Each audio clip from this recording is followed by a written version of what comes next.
Sexta-feira da primeira semana da Quaresma. Eu sou o Padre Pedro Paulo e começamos agora mesmo mais um programa, a Bíblia no Mundo de Hoje. Bem, como nas quintas atravessamos a grande interpretação da Igreja, a interpretação da tradição tipicamente católica, na sexta-feira é mistério em nosso programa, temos um olhar alongado até a direção do próximo domingo, isto é, ouviremos agora e iniciaremos nossas primeiras reflexões do Evangelho que nos brindará a Igreja na sua proclamação plena no segundo domingo da Quaresma em todo o mundo. Trata-se do Evangelho de São Lucas, capítulo 9, versículos 28b a 36. Naquele tempo, Jesus tomou consigo Pedro, João e Tiago e subiu ao monte para orar. Enquanto orava, alterou-se o aspecto do seu rosto e suas vestes ficaram de uma brancura refulgente. Dois homens falavam com ele, eram Moisés e Elias, que, tendo aparecido em glória, falavam da morte de Jesus, que iria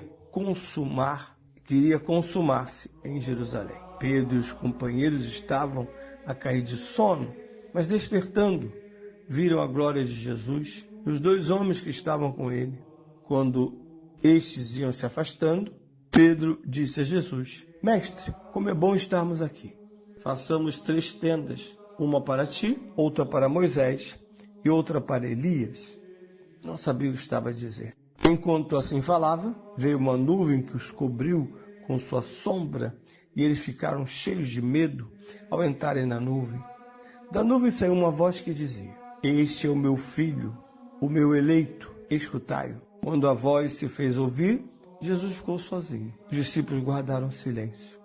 E naqueles dias, a ninguém contaram nada do que tinham visto. Bem, temos uma aventura para atravessar esse belo Evangelho de São Lucas, o Evangelho da Transfiguração. Todos que já peregrinaram à Terra Santa passaram pelo Monte da Transfiguração. Esse momento ímpar da revelação de Jesus e do próprio revelador. Bem, alguém pode se perguntar, e eu vou agora do fim para o início, por que a igreja já na segunda semana, isto é, metade? Atenção, domingo é metade da Quaresma. São 4 semanas, metade da Quaresma, né? 4 semanas não, na verdade um pouco mais, mas trata-se de estar atingindo uma parte elevada da Quaresma. Mas significa, sobretudo, independente da matemática, que que a liturgia não espera.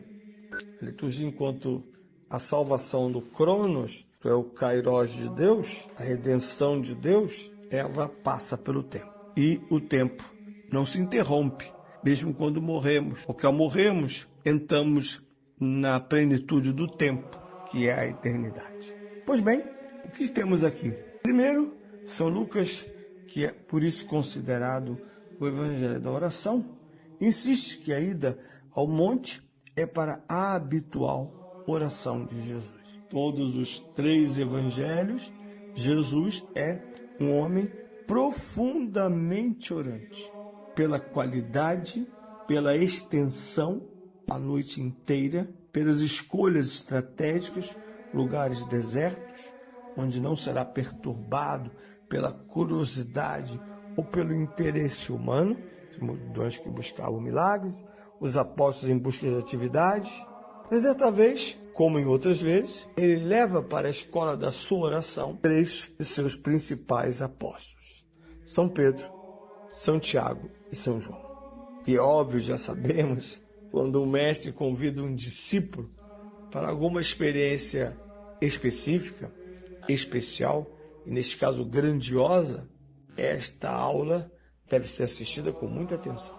E como o Evangelho não envelhece, é óbvio que através da liturgia, o mestre convida a igreja e os mais próximos dele, nós sacerdotes, os bispos, com toda a igreja, a subirmos com ele ao monte para rezar. E é no contexto da oração que vai ocorrer a transfiguração.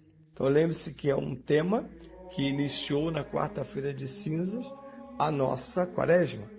Quaresma como tempo de oração. Quaresma como subida. O monte, além de ser um acidente geográfico, é também uma topografia espiritual. Não por acaso, séculos depois deste evento, São João da Cruz desenhará a espiritualidade cristã como uma subida ao monte, elevação, purificação.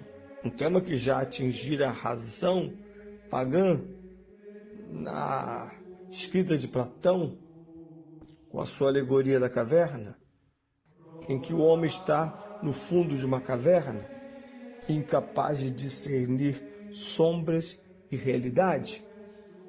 Veja que não é um tema tão primitivo, não. Pelo contrário, cada dia nos sentimos, sobretudo os mais reflexivos e sérios, mais desinformados. Tanta sombra, tanta sombra. E é claro que isso impede o homem honesto de agir, de posicionar. Só os atribulados, só os superficiais, ou, o que é pior, os de má vontade, reagem imediatamente à primeira coisa que é dita ou apresentada. Sombras não merecem reações imediatas. Só se temos algum interesse nas sombras. De resto, esses 3 homens que estavam com Jesus no plano, agora sobem para o alto, agora sobem para o mais alto. E viverão uma experiência, que é pelo menos a primeira parte do Evangelho, em que eles, no caso São Lucas, que não está lá, mas ouvirá dos apóstolos, esta memória, sobretudo de São Pedro, quem está mais ligado, São Paulo também não participou, ele é discípulo, dessa experiência, desta visão, desse ponto de vista. Porque o que o evangelista vai descrever nada mais é do que como os apóstolos viveram e, de certa maneira, guardaram memória, foram custódios deste evento gigantesco, em que a oração de Jesus transforma-se em transfiguração. Porque o texto diz, enquanto orava, portanto a transfiguração se desenrola dentro de uma experiência de oração profunda, de contato com o Pai.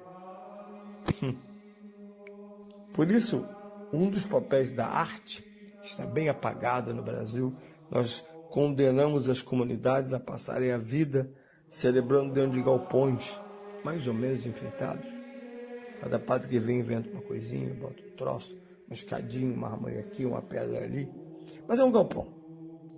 Incapaz de comunicar com todas as forças da pedra, do vidro, do cimento, enfim. Aquilo que só arte pode ousar querer fazer. Transmitir o infinito, transmitir o transcendente. As pessoas entram e saem dos galpões. É preciso adereços, como por exemplo, sinalizar com muita clareza, porque até isso nos foi tirado. Quando você entra no galpão, você vê logo o Santíssimo Sacramento, que hoje não é verdade. A maioria das igrejas tem uma sala lá, uma capela, como eles chamam, para o Santíssimo.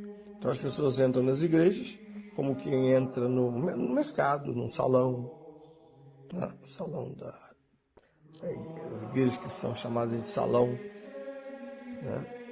Elas não têm o direito de conversar, bater papo.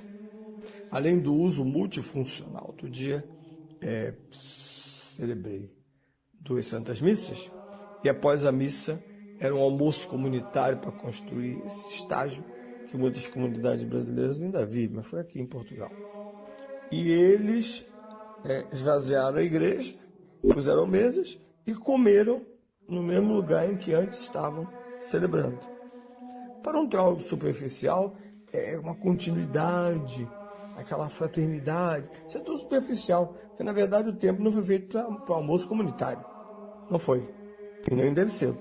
Essa multifuncionalidade é a precariedade de quem ainda não tem espaço, e estão construindo espaços pastorais. Mas adequa-se, até pela ausência de uma verdadeira arte sacra. Mas eles vão participar agora da maior experiência de suas vidas.